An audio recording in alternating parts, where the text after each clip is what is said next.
पूर्व विधायक हबीबुर रहमान इनेलो में हुए शामिल की प्रेस वार्ता। नूह नई अनाज मंडी स्थित इनेलो कार्यालय पर आज पूर्व विधायक हबीबुर रहमान ने एक प्रेस वार्ता कर इनेलो पार्टी में शामिल होने की जानकारी साझा की। इस मौके पर 2 दर्जन के लगभग कार्यकर्ता मौके पर मौजूद थे। पूर्व विधायक ने अपने संबोधन में कहा कि इनेलो पार्टी यदि मुझे टिकट देती है तो मैं चुनाव लड़ने के लिए इच्छुक हूं। वहीं उन्होंने कहा कि यदि पार्टी किसी अन्य व्यक्ति को भी टिकट देती है तो मैं पूर्ण रूप से पार्टी में सहयोग करूंगा। नूह मेवात से अभय सिंह सैनी की रिपोर्ट।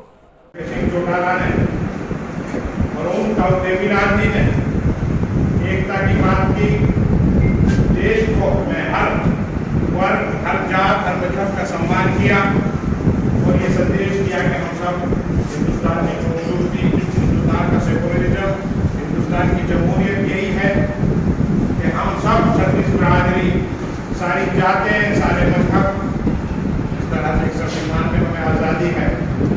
कॉन्स्टिट्यूशनल में हमें अपने अपने रिलीजन की आस्था का, सम्मान का हमें आज़ादी दी गई है। हमें अपनी संस्कृति की आज़ादी दी गई है। हमें अपने मजहब और कौम की एकता की। अपनी पार्टी के जो कार्यकर्ता उनको अपने घर में जाने का सबसे ज़्यादा शुक्रिया अदा करता हूँ, क्योंकि सबने इतनी ज़्यादा भीड़ लेके तो उनसे कि सारे लोगों ने कहा था मेवात की बहुत ज़्यादा भीड़ है। और उसके बाद में सबसे ज़्यादा खुशी यूँ है कि हबीबुर रहमान है जो हमारा नायब तहसीलदार, इनने हमारी पार्टी ज्वाइन करी। और भाई कंधे से कंधा मिलाता हुआ हमारा सपुत्र हाजी सौराब, क्योंकि हम 3-4 आदमी बैठे रहे ऑफिस में, जब इसको जोड़ा इसने पूरी ताकत दी। पार्टी के लिए काफी लोग जुड़ने के बाद में हमने डॉक्टर साहब को भी खोला। भाई डॉक्टर साहब को चुपे बड़े मुश्किल से लाए। इसके रहमो करम से, सारे बुजुर्गों की दुआ से हमारी पार्टी काफी आगे बढ़ी। और उसके बढ़ने के बाद में सौराब जी जुड़े तो हमें बल गया बहुत ज़्यादा। पैदल यात्रा ने सबसे ज़्यादा हमें बल दे दिया। हमारे डॉक्टर रफीक साहब और उससे छोटे हमारे बुजुर्ग इब्राहिम रहमान जी और जयकम जी, हमारे मामूर साहब, हमारे अकबर साहब, तला एडवोकेट साहब, जितने भी इंडियन नेशनल लोकदल पार्टी के कार्यकर्ता और पदाधिकारी, मैं इस सबकी तरफ से और हमारे पत्रकार साथी और हमारी महिला शहर की जो कमांडो है, इस सबकी तरफ से मैं आज हमारे बहुत ही मिलनसार चौधरी हबीबुर रहमान जी जो आज हमारी पार्टी में ज्वाइन हुए हैं, मैं इनका आप सबकी तरफ से तहे दिल से शुक्रिया।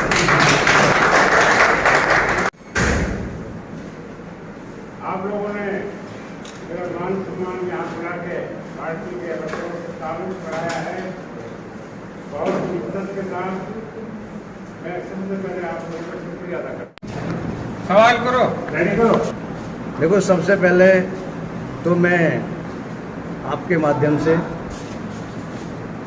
अपनी पार्टी में जो शामिल हुए हमारे पुराने रिश्तेदार हैं और बहुत ही प्यारे हमारे पहले ताल्लुकात रहे हैं चौधरी हबीबुर रहमान जी, इससे एक तो पार्टी की शुरुआत जो पहले हुई थी, मैंने फर्स्ट में 18 जनवरी को जो प्रोग्राम किया था तो उसी दिन एक मैंने पूरे हरियाणा में एक ऐसा मैसेज गया था कि एक जो इलेक्शन की कोई चर्चा नहीं थी तो इलेक्शन की चर्चा शुरू हो गई थी और इनेलो का जनाधार उस दिन से बढ़ता हुआ चला गया।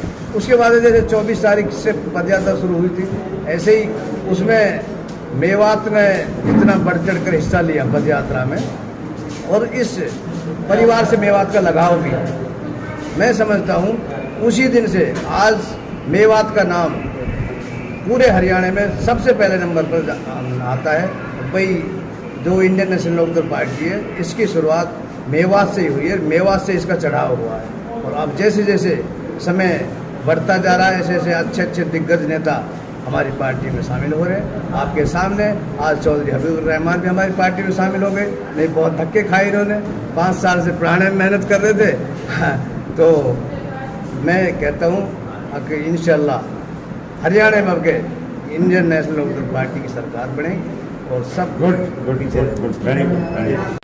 देखिए, आज मेवात की ज़रूरत को सामने रखते हुए, पूरे प्रदेश और देश की ज़रूरतों को सामने रखते हुए, जिस तरह से हमें धर्मनिरपेक्ष हमारे नेता चौधरी अभय सिंह जी हैं, उनके सारे सिस्टम को देखते हुए हमने तय किया है कि उनकी पार्टी से यहाँ से आगे हम चुनाव लड़ेंगे। हबीबुर रहमान जी कई भाई, अब तो मेरा आखिरी बदलाव है, इससे आगे कोई बदलाव नहीं है। इसमें सही है कि कई पार्टी बदली है, हल्के भी बदले हैं, ऐसा नेता भी कोई नहीं है जिसने पार्टियां नहीं बदली हों। एक आधा कोई गलती से रह रहा होगा, आगे बदल लेगा वो। रमेश, देखिए, इसमें कोई शक नहीं है, जो ये घटना हुई है हमारे देश की पार्लियामान जो सबसे बड़ी वो हमारी वो है धर्मनिरपेक्ष देश में, जिस तरह से उन्होंने संसद के अंदर इतने गंदे बोल बोले हैं, देश की उस इज्जत के में इन्होंने धब्बा लगा दिया।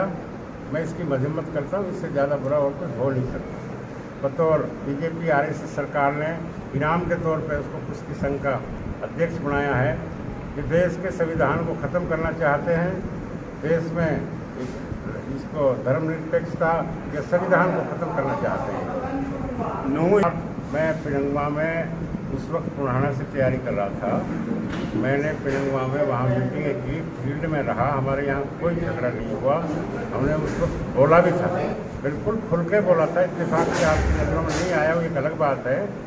रही बात नो हिंसा की, नो हिंसा ये प्रशासन की, इस सरकार के प्रशासन के पूरी तरह से फेल्योर रहा है।